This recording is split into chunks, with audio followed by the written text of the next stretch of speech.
बिस्मिल्लाहिर्रहमानिर्रहीम। मैं हूं मोहम्मद तारिक अब्बास और आज हमारा जो नेक्स्ट टॉपिक है लंग्स कैंसर से रिलेटेड यानी फेफड़ों का कैंसर।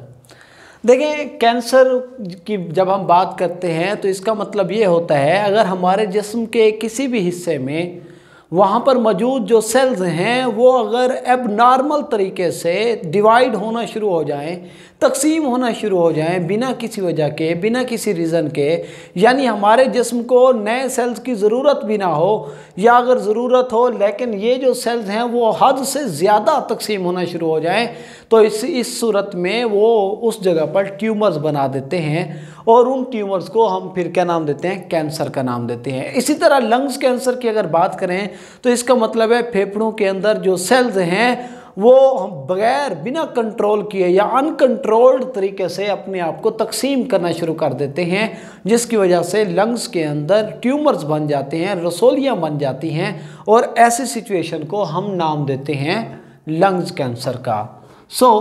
हम यूँ कह सकते हैं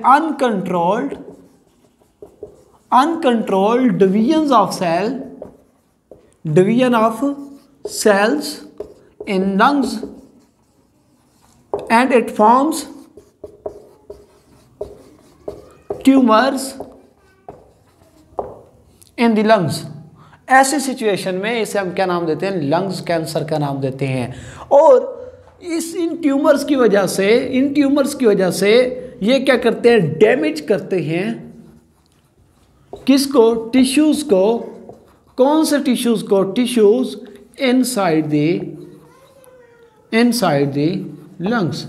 लंग्स के अंदर जो टिश्यूज होते हैं वो उनको ये डैमेज करना शुरू कर देते हैं और जब वो डैमेज होते हैं तो उनके डैमेज होने से हमारे जो लंग्स की जो सलाहियत है वो क्या होती है, डिस्टर्ब होती है। इसके साथ ही ये क्या करते हैं, जब ये ट्यूमर्स हैं तो ये ट्यूमर्स फिर स्प्रेड होना शुरू हो जाता है, फैलना शुरू हो जाता है। कैसे फैलता है कि जब ये नुकसान पहुंचा लेते हैं टिश्यूज़ को लंग्स के अंदर, तो ये जो करीबी और टिश्यूज़ होते हैं करीब वाले, ये फिर उनको डैमेज करना शुरू कर देते हैं, फिर उससे और टिश्यू को इस तरह ये जिस्म के मुख्तलिफ हिस्सों को डैमेज करने की सलाहियत रखते हैं। अब मोस्टली हमने देखा है इसकी रीज़न क्या है, सबसे बड़ी रीज़न इसके अंदर स्मोकिंग है।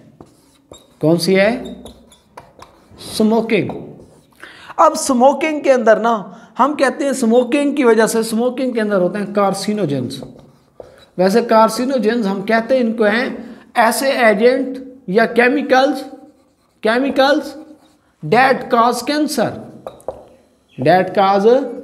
कैंसर, जो कैंसर का सबब बनते हैं। इसके अलावा इन कार्सिनोजेंस के अलावा आयोनाइजिंग रेडिएशंस भी कैंसर का सबब बन सकती हैं। इसके अलावा सम वायरल इन्फेक्शन, कुछ वायरल इन्फेक्शन भी ऐसे हैं जो सबब बन सकते हैं कैंसर का। अगर कार्सिनोजेंस की बात करें, राउंड अबाउट 50 कार्सिनोजेन ऐसे हैं जिनकी पहचान हो चुकी है, जो कार्सिनोजेन हैं जो डैमेज करते हैं। होता क्या है, स्मोकिंग के धुएं के अंदर ना ये कार्सिनोजेंस होते हैं और ये कार्सिनोजेंस जो बंदा सिगरेट पीता है, तंबाकू नोशी करता है, उसके जिस्म के अंदर चले जाती हैं और फिर जाकर ये नुकसान पहुंचाते हैं, डैमेज करते हैं। एक बात ये हो गई। दूसरी बात ये है कि एक होती है पैसिव स्मोकिंग। अब पैसिव स्मोकिंग क्या है, पैसिव स्मोकिंग एक शख्स है जो सिगरेट पीता है। अगर सिगरेट की अगर मैं बताऊं तो सिगरेट के इंड के ऊपर एक जो सिरा होता है उसके ऊपर ना एक फोम लगा हुआ होता है जो फिल्टर का काम करता है। जो बंदा सिगरेट पीता है तो उस फोम के अंदर से स्मोकिंग जो धुआं होता है वो उससे अंदर जाता है, लेकिन अच्छा खासा वो धुआं जो है वो फिल्टर होके जाता है, लेकिन फिर भी बेशुमार कार्सिनोजेंस जिस्म के अंदर चले जाते हैं। लेकिन जो धुआं सामने वाले हिस्से से निकल रहा होता है वो ज़्यादा ख़तरनाक होता है उस धुएं से जो जिस्म के अंदर जा रहा होता है उस फिल्टर की मदद से। अब अगर मेरे साथ बैठा कोई शख्स सिगरेट पी रहा है तो उसके जिस्म में जो धुआं जा रहा होता है वो उस फिल्टर की मदद से जा रहा होता है। फिल्टर की मदद से जाने के बावजूद भी वो बहुत नुकसानदेह होता है। लेकिन जो सामने से निकल रहा है और वो बाई चांस मैं जो करीब बैठूँ मैं सांस ले रहा हूँ और धुआं मेरे सांस के जरिए अंदर जा रहा है, तो ये ख़तरनाक धुआं होता है और ऐसी स्मोकिंग को पैसिव स्मोकिंग कहते हैं, जिसमें आप कोई शख्स और सिगरेट पी रहा है और जो सिगरेट से धुआं निकल रहा है वो सांस के ज़रिए मेरे जिस्म में भी जा रहा है, तो वो पैसिव स्मोकिंग है। और ये ज़्यादा ख़तरनाक होता है क्योंकि ये फिल्टर से नहीं निकला हुआ होता, ये डायरेक्ट बाहर निकला होता है धुआं, और ये अगर जिस्म में जाएगा तो ये ज़्यादा नुकसान करता है।